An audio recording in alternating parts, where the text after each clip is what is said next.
9 de la mañana, 22 minutos. Hablamos de la pandemia. Hay que tomar medidas restrictivas en cuanto a la movilidad para que sea más efectiva la vacunación. ¿Cómo podría cambiar la evolución de la pandemia? El anuncio hecho ayer por el presidente de la vacunación de jóvenes entre 12 y 18 años. Bueno, estos temas se los vamos a preguntar al científico, virólogo e investigador del Instituto Pasteur, Gonzalo Moratorio, quien estamos en contacto con él. Buenos días. Buen día, y de la Facultad de Ciencias de la Universidad de la República. ¿Cómo andan, Lorena y Humberto? La lista es larga, lo que pasa. Gonzalo, ayer se anunciaba por parte del presidente que la estrategia en cuanto a la movilidad en principio se va a mantener, pero hubo algunos anuncios, por ejemplo, la inclusión en la vacunación de la franja entre los 12 y 17 años de edad. ¿Cómo ves tú que podría influir en la evolución y en el eventual control de la pandemia este anuncio? Todo lo que signifique expandir la tan buena campaña de vacunación que tenemos en el país se recibe de forma muy positiva y que claramente va a impactar para poder llegar más tempranamente a lograr niveles de inmunidad que de alguna manera imposibiliten o le saquen la comodidad para que la audiencia entienda al virus de seguir propagando y llegar a individuos que todavía están esperando ser vacunados para lograr posteriormente la inmunización. Se hablaba de vacunar esta franja etaria, se habla con Pfizer. ¿Por qué? Bueno, básicamente imagino que la evidencia que existe en el mundo, por ejemplo, con Pfizer o con Moderna, que es la misma plataforma, en cohortes, quiero decir, en grupos de personas. Había una reciente que subía a los 3.500 individuos estudiados por Moderna, que es una plataforma muy parecida a la de Pfizer en los Estados Unidos, con excelentes resultados en esa franja etaria. Entonces, lo que creo es que uno va utilizando la evidencia y estos ensayos de alguna manera del mundo real en poblaciones y a partir de ahí tomar las decisiones como esta, por ejemplo. En el caso, Gonzalo, de esta franja etaria, voy a hacer una pregunta bien de burro, pero para que se entienda bien.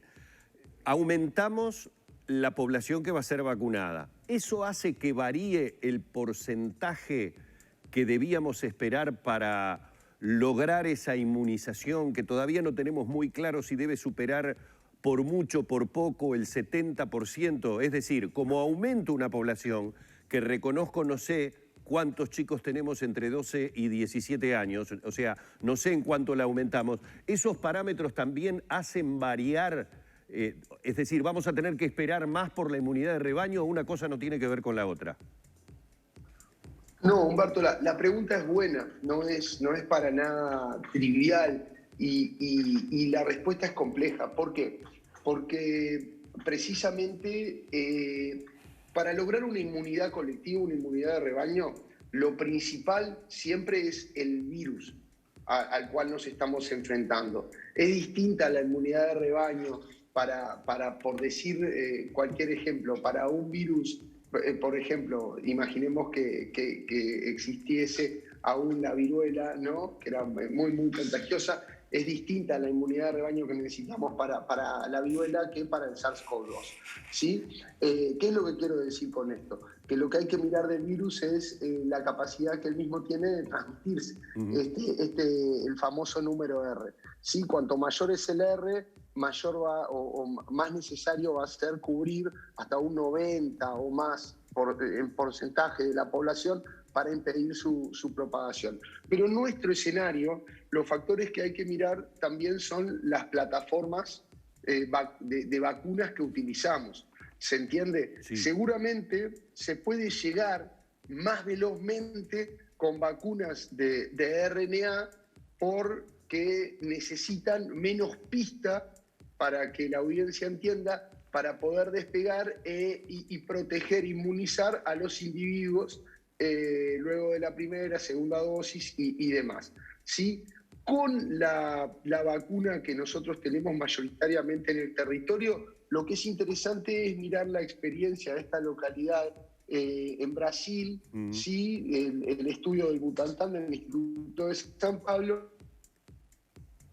en donde se vio que únicamente con Coronavac, ¿sí? Con la vacuna de Sinovac que tenemos nosotros, a virus inactivado, que no es de la plataforma de RNA, se necesitó más o menos un 75% para efectivamente poder bajar casos, hospitalizaciones, muertes de forma muy acentuada. Ahora, el escenario del Uruguay puede ser inclusive un poco mejor, porque tenemos una combinación de estas vacunas, algunas que van más rápido, otras que van más lento. Y sobre todo esto, que no quieren decir que sean malas, sino que siguen siendo muy buenas.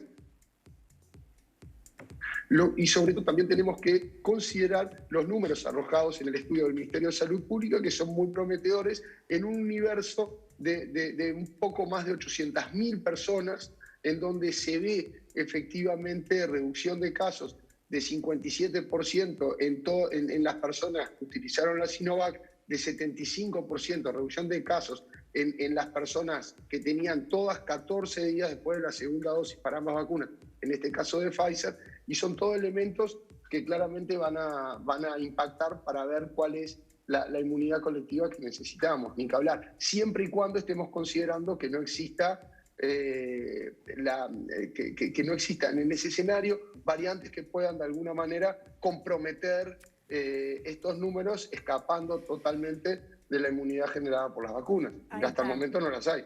¿Cuán expuestos estamos a la aparición de variantes en este contexto, ¿no? Con una buena campaña de vacunación, a buen ritmo, pero con una circulación del virus importante.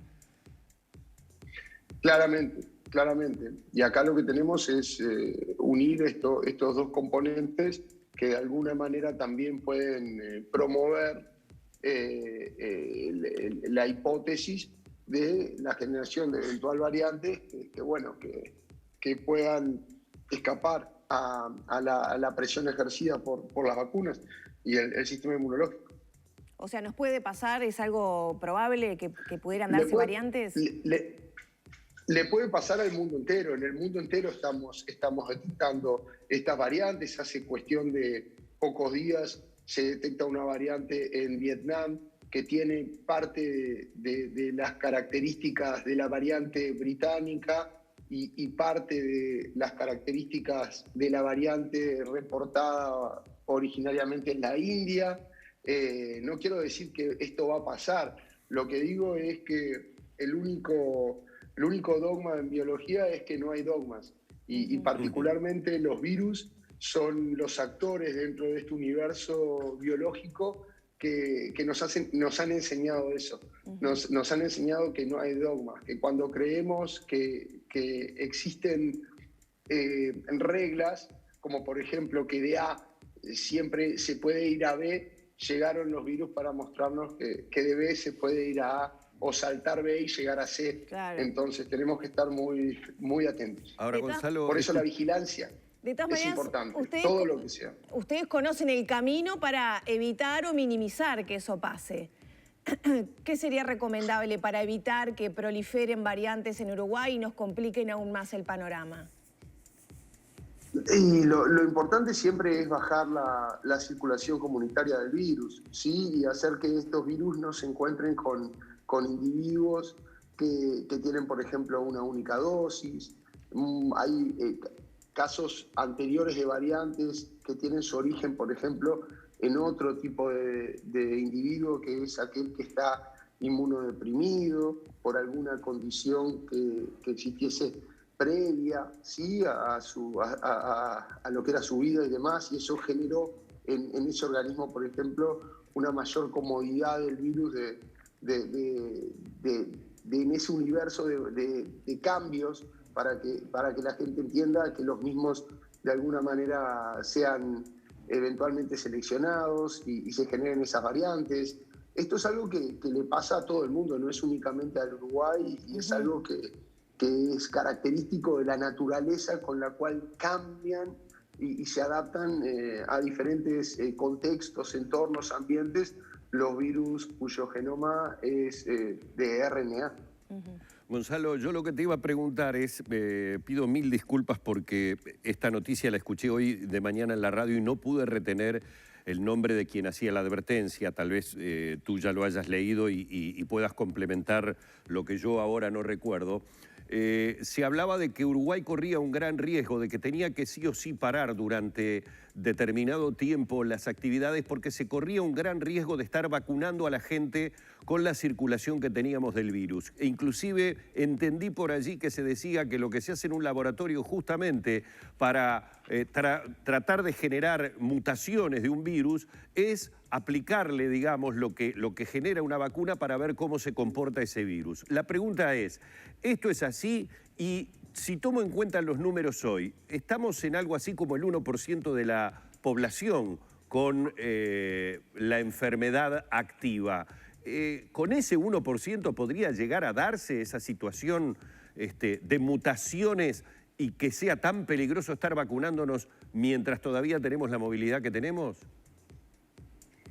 Bueno, primero lo que hay que hacer es poner en contexto todo esto y el mundo está vacunando en un contexto de circulación viral alta. O sea que es inevitable salir de este escenario. Ahora, el escenario puede ser mejorado, ¿sí? De manera de ayudar a lo que es la campaña de vacunación y también prevenir o evitar estas infecciones en este grupo en esta parte de la población que ya se enfrentó a una dosis y está esperando.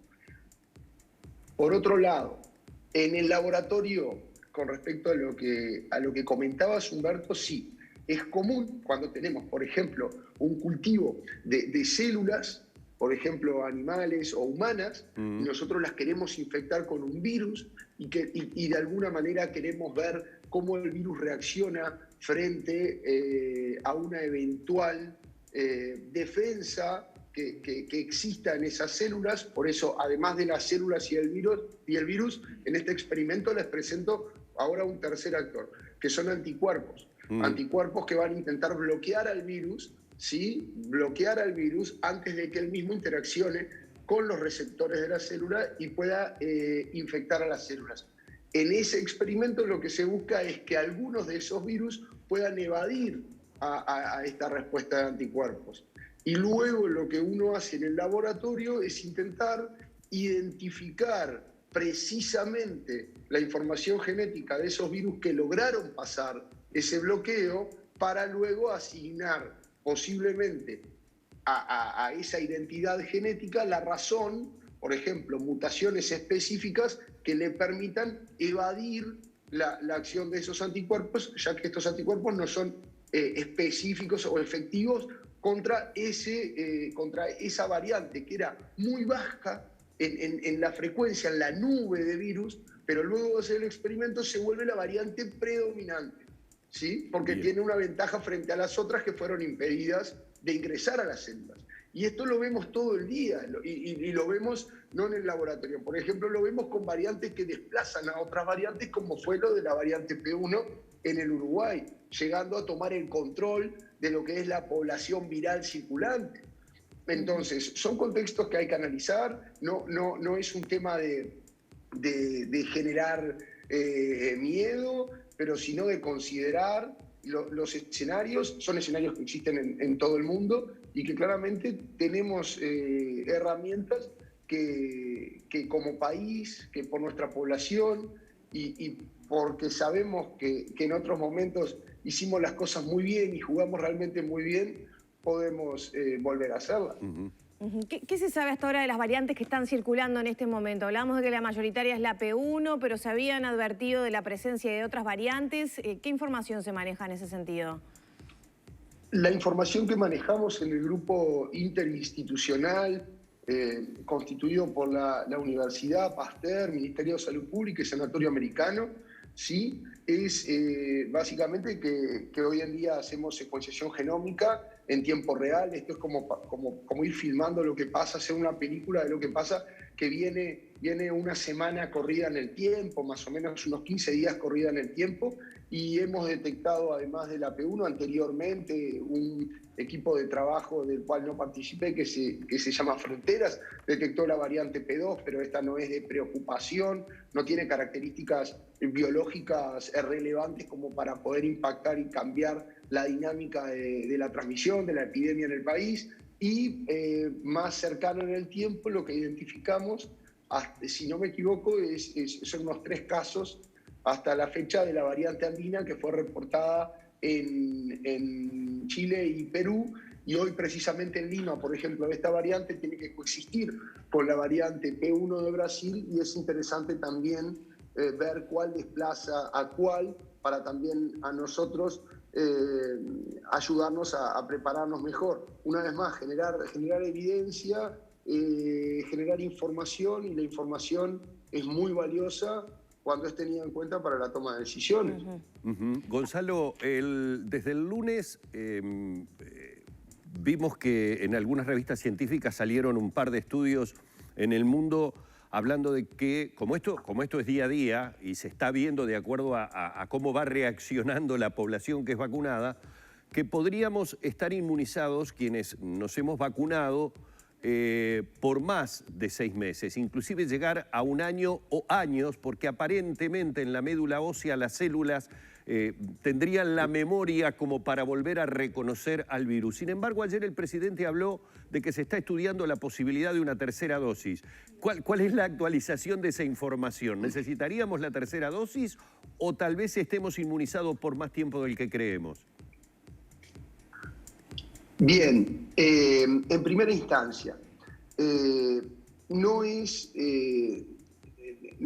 loco hablar de terceras dosis, y siempre y cuando las mismas refuercen la efectividad de vacunas, precisamente, por ejemplo, de plataformas que son excelentes, pero que tienen otro tiempo para de alguna manera proteger al individuo, hablando mal y pronto, como es la plataforma de virus inactivados de Sinovac, la vacuna Coronavac, sí puede ser una buena herramienta. Por otro lado, con lo que hacía referencia, existen estos artículos que claramente evidencian la capacidad de generación de una memoria y por lo tanto la persistencia de estas defensas en mayor tiempo, como también existe hoy en día evidencia en donde habla de que personas que se infectaron con el virus y que sobrellevaron y se recuperaron de la enfermedad, luego con una dosis, solo una dosis de la vacuna después de haber sido infectados,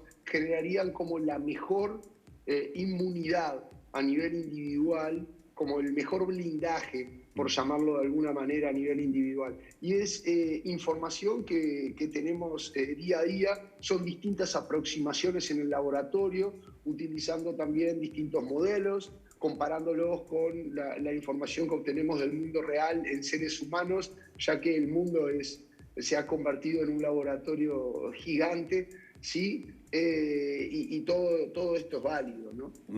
Gonzalo, ya para ir terminando, ya se está hablando en Uruguay del pase responsable, pase verde, donde se mide la actividad y el riesgo que puede implicar y también el estatus sanitario de las personas. Tú has hecho algunos planteos que, por ejemplo, se publicaron en Diario El Observador. ¿Cuáles son esos planteos para complementar ese pase verde? No, básicamente los planteos que puedo hacer como un ciudadano son como un ciudadano en ese terreno, y nada más. Los planteos que hablo sobre la biología del virus y demás, ahí me paro desde un punto de vista totalmente técnico. Son planteos en donde se maneja, por ejemplo, algoritmos de salida y de entrada en función de la vacunación, en función de distintos sectores. Hemos realizado planteos también de monitorear de forma más evidente o más clara lo que es el grado por llamarlo de alguna manera, de contaminación del aire, cuán viciado está el aire en función de medir el CO2. Son planteos que también han sido reportados en revistas muy prestigiosas, o sea, no estoy inventando nada nuevo, como la revista médica de Lancet y demás. herramientas que han llegado para mejorar. Todo lo que sean los pases de individuos inmunizados, todo lo que se pueda hacer de forma segura y de forma monitoreada y controlada, siempre aprendiendo además cuán importantes son esos 14 días después de la segunda dosis de la vacuna, ya que también las vacunas han generado esa falsa sensación de, bueno, me di la primera dosis y tal vez ahí fallamos como comunidad científica en intentar disecar y ver cuánta protección había después de una primera dosis y cuánta protección hay después de una segunda dosis y en cuántos días, que eso puede haber generado también esa falsa sensación de salir o de moverse más libremente, pero son planteos que de alguna manera intentan repensar la situación, porque claramente con los planteos que tenemos no vemos cambios. Ahí está. Y los cambios son necesarios. Y la última, porque ya tenemos que cerrar. Ayer el presidente dijo que se habían aplicado 24 medidas y media de las 27 propuestas por el GACH, y de alguna manera queda como que no hay mucho para hacer en cuanto a la movilidad. Desde el punto de vista científico, y en base a esto que tú mencionás, por ejemplo, como aporte para ese pase verde, ¿se podría aplicar algún cambio más en materia de movilidad o de estrategia para reducir la circulación actual del virus?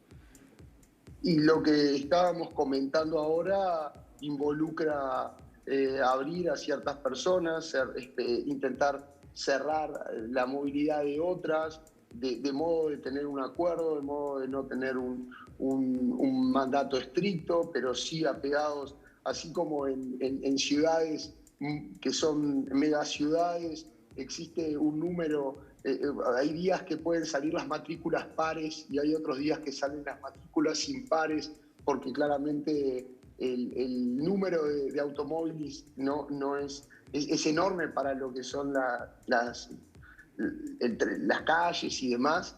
Bueno, son ese tipo de cosas. Yo no quiero entrar en algo, en una discusión con ninguno de los actores políticos de forma para sacar algún titular o demás, pero creo que siempre se pueden hacer cosas. Creo que hay nuevas medidas que estamos constantemente pensando, diseñando, planeando, y que lo que hay que hacer es aprender de la evidencia. Así como reaccionamos muy rápido, hicimos las cosas muy bien en el 2020, hay que tener autocrítica y no decir, bueno, está todo hecho, sino que siempre hay por hacer, y para repensar y dar vuelta la jugada, la movida. Y pido disculpas que estoy un poco cansado y me trago, no he parado estos días y bueno, estoy liquidado. Bueno, te agradecemos muchísimo este tiempo, la generosidad de compartir con nosotros también tus conocimientos, tus explicaciones sencillas también para que todos los podamos comprender. Así que muchas gracias, Gonzalo. No, ha sido un gusto y les deseo una muy buena mañana a los de Humberto. Muchas gracias.